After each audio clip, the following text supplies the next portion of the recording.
Hello students, today we will study about methods of capital budgeting.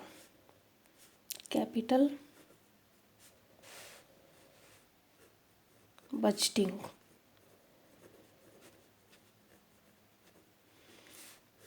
There are total 5 methods of capital budgeting. These are based on two criteria. These two criteria are: first is accounting profit criteria, and second is cash flow criteria. Only one method is based on accounting profit criteria, and the name of that method is average rate of return method. Average rate of return method. And on cash flow basis, there are total 4 methods that are based on cash flow basis. First method is payback period method. Payback period method. This method does not take into account time value of money, and other method which comes under cash flow criteria and which takes into account time value of money. Time value of money takes into account is first method is net present value method. Second method is profitability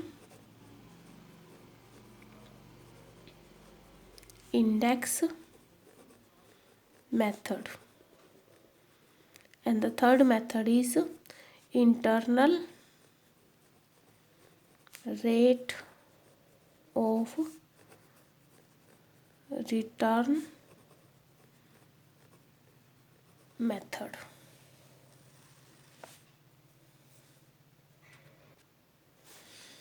Today we will study in detail about the third method, or we can say the fifth method. First method is average rate of return method. Second method is payback period method. Third method is net present value method. Fourth method is profitability index method, and the fifth method is internal rate of return method. We will study this method in detail. Internal rate of return method.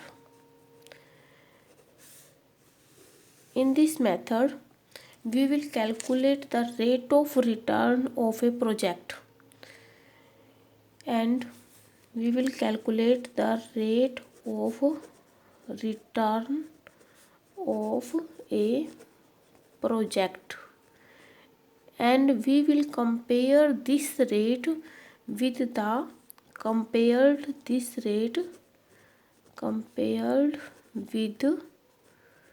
required rate of return. If rate of return of a project is more than required rate of return, then the project will be accepted, and if the required rate of return is more and the rate of return of the project is less, the project will be rejected.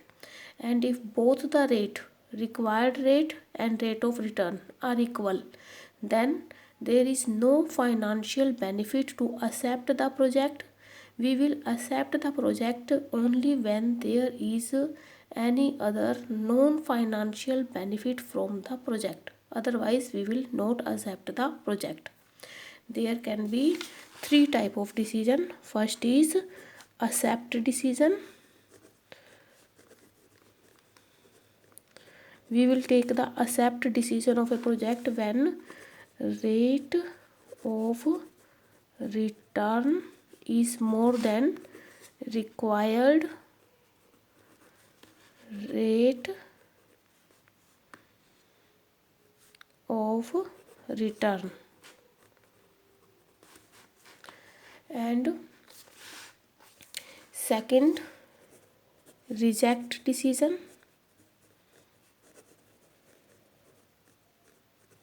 If rate of return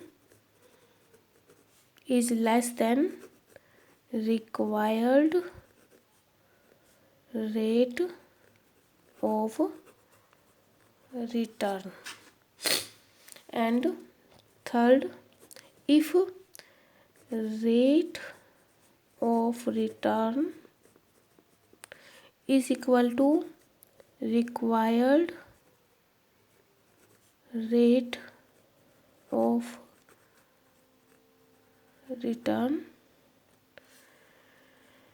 we will accept the project if there are known financial benefit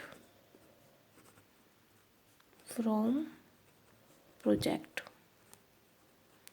Required rate of return can be given by many names in the question. That may be discount rate, desired rate, any rate may be given.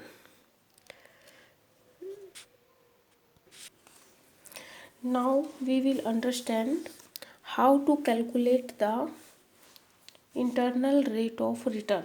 How to calculate internal rate of return. First of all, to calculate the internal rate of return, we have to calculate, first step is we have to calculate fake payback period. To calculate fake payback period, the initial investment in the project, or we can say initial cash outlay, is divided by average annual cash inflow.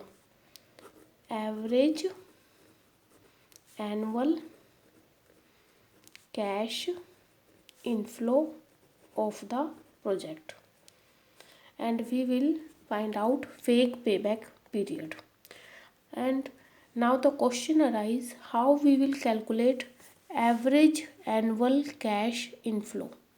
Average annual cash inflow is calculated, average annual cash inflow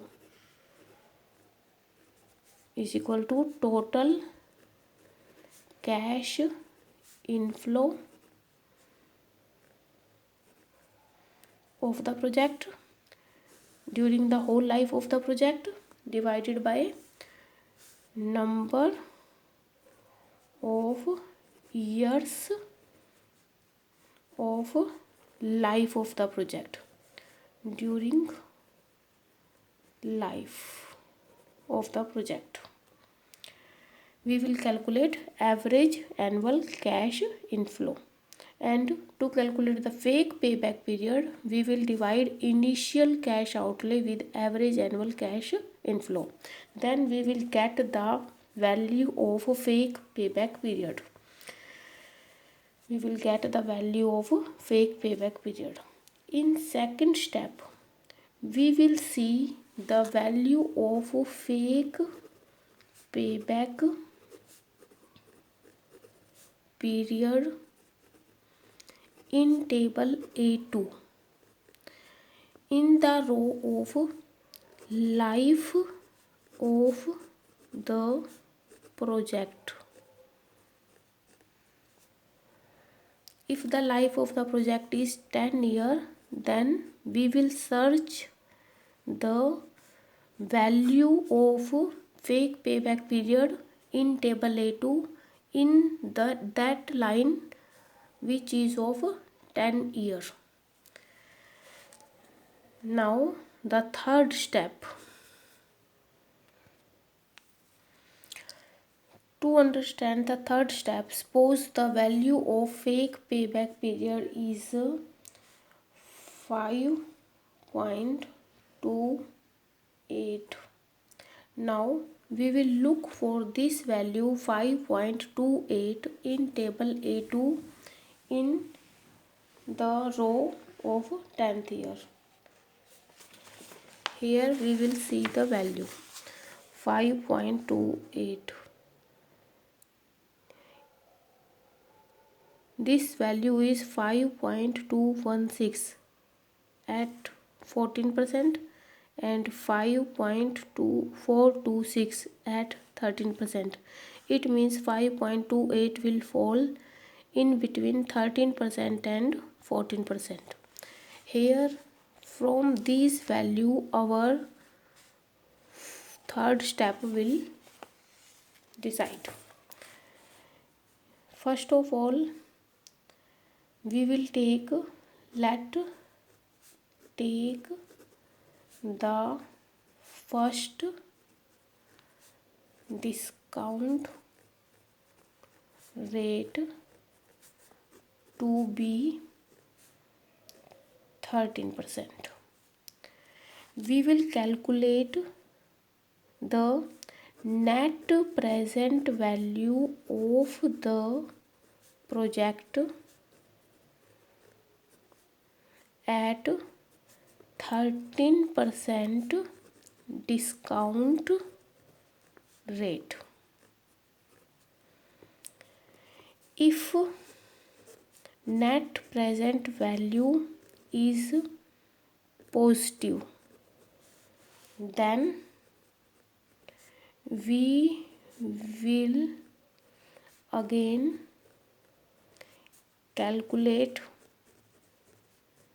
the net present value at a higher rate.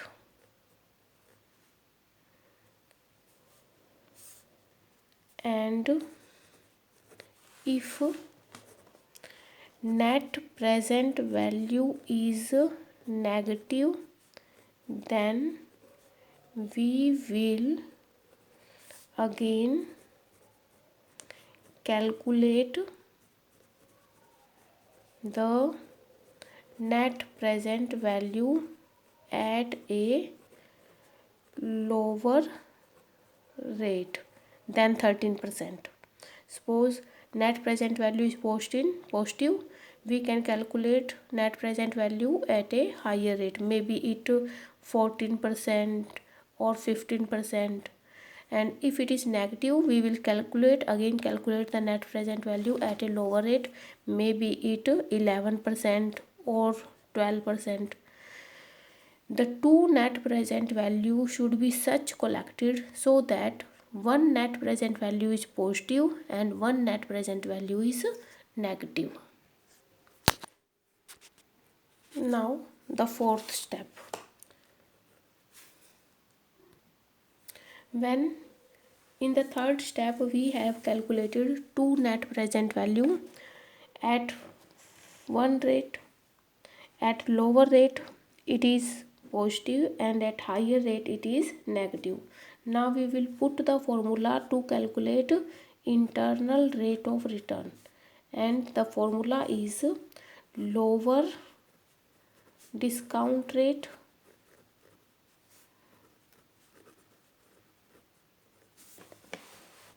plus net present value at lower rate discount rate upon net present value at lower discount rate minus net present value at higher discount rate multiplied by difference in discount rates. This is the formula to calculate internal rate of return. Now we will try to understand the internal rate of return with the help of an example. Suppose the initial investment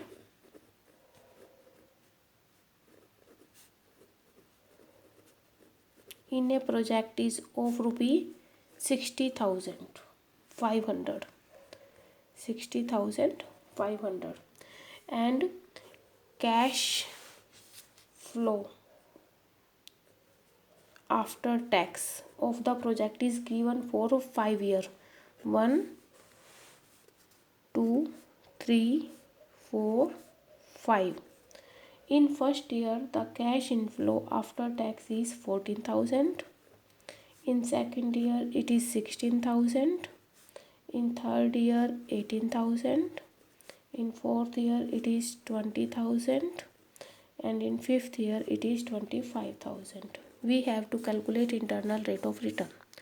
To calculate internal rate of return, first of all we have to follow first step, and the first step is to calculate fake payback period. Fake payback period is calculated by dividing initial investment with average cash inflow after tax. Therefore we have to calculate average cash inflow after tax. The total cash inflow during the whole life of the project is total of all these inflows, that is 93,000, and average cash inflow is equal to 93,000 divided by total life of the project, that is of 5 years. We will divide this figure by 5 and the average cash inflow during the whole life of the project will be 18,600.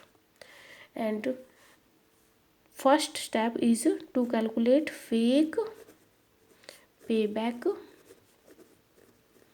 period.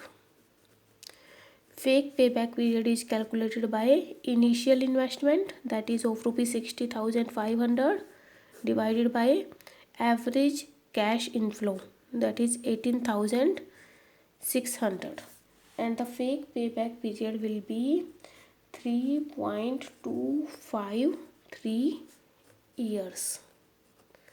This is our first step, and the second step is to find the value of fake payback period, that is 3.253 in table A2 in the line of year 5 year, that is the life of the project.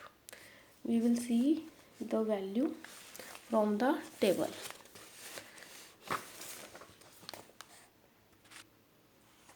See the table in 5 year in table A2 line of 5th year, and the payback period is 3.253 here between 16% and 17%, in between 16% and 17%.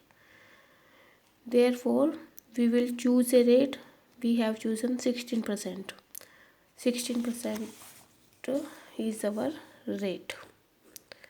Therefore our third step is to calculate net present value of the project at 16% discount rate.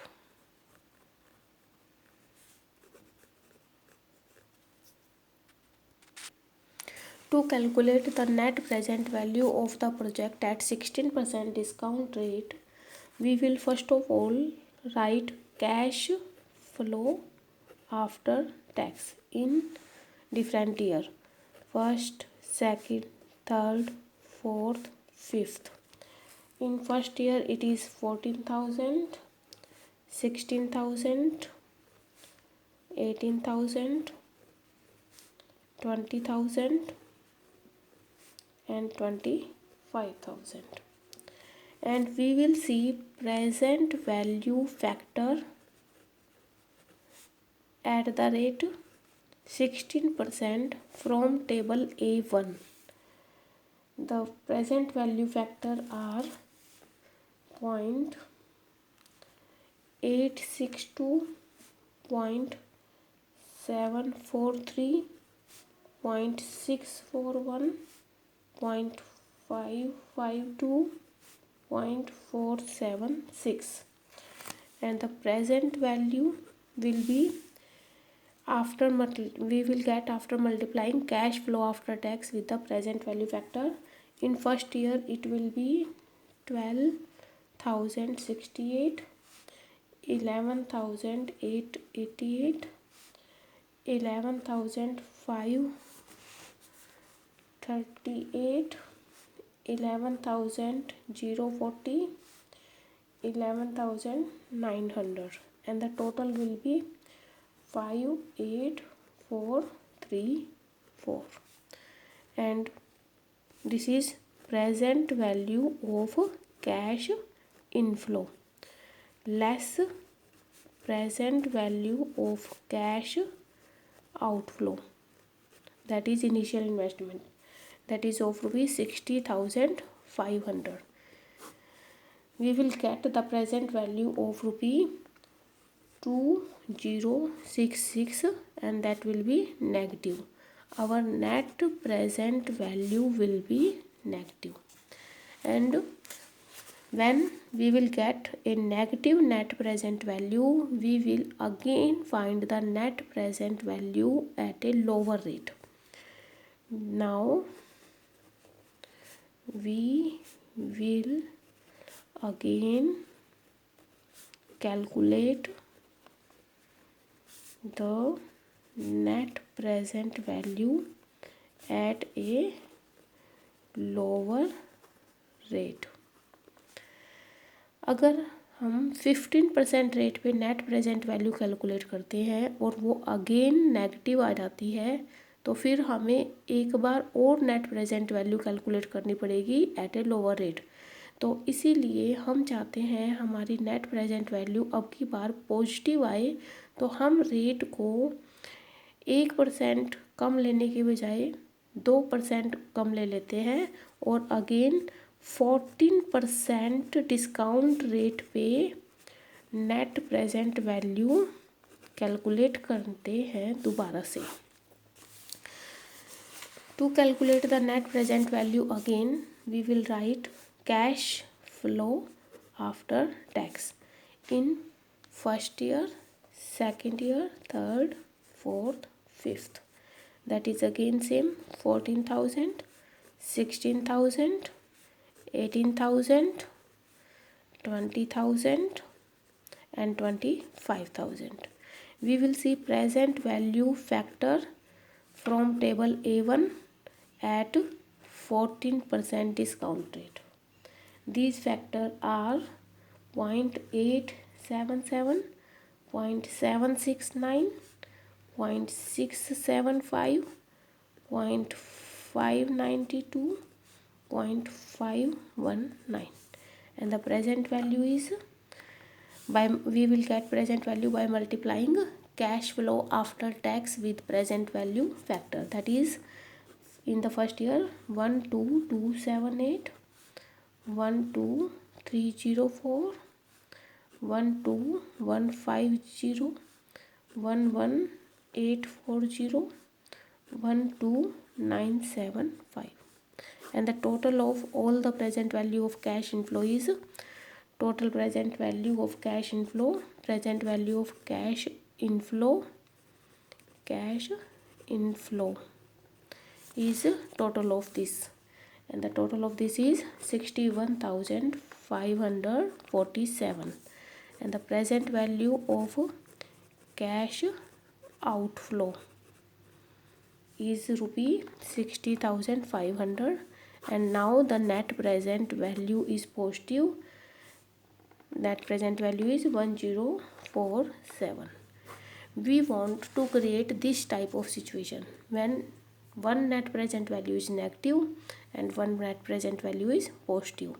Now we can follow the fourth step and put the formula to calculate internal rate of return. The formula is internal rate of return. We will calculate lower rate.